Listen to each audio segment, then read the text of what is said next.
بسم الله الرحمن الرحيم عما يتساءلون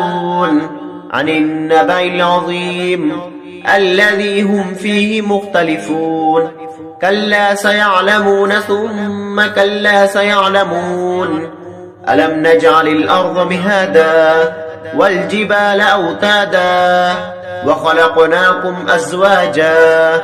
وجعلنا نومكم سباتا وجعلنا الليل لباسا وجعلنا النهار معاشا وبنينا فوقكم سبعا شدادا وجعلنا سراجا وهاجا وأنزلنا من المعصرات ماء ثجاجا لنخرج به حبا ونباتا وجنات ألفافا إن يوم الفصل كان ميقاتا يوم ينفخ في الصور فتأتون أفواجا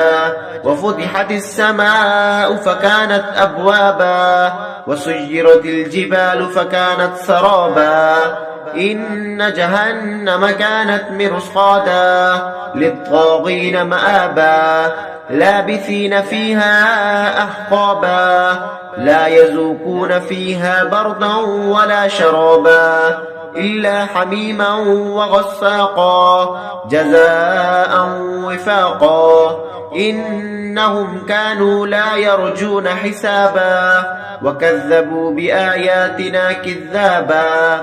وكل شيء أحصيناه كتابا فذوقوا فلن نزيدكم إلا عذابا إن للمتقين مفازا حدائق وأعنابا وكواعب أترابا وكأسا دهاقا لا يسمعون فيها لغوا ولا كذابا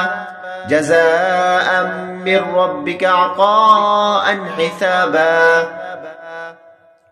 رب السماوات والأرض وما بينهما الرحمن لا يملكون منه خطابا يوم يقوم الروح والملائكة صفا لا يتكلمون إلا من أذن له الرحمن وقال صوابا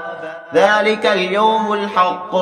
فمن شاء اتخذ إلى ربه مآبا إنا أنذرناكم عذابا قريبا يوم ينظر المرء ما قدمت يداه ويقول الكافر يا ليتني كنت ترابا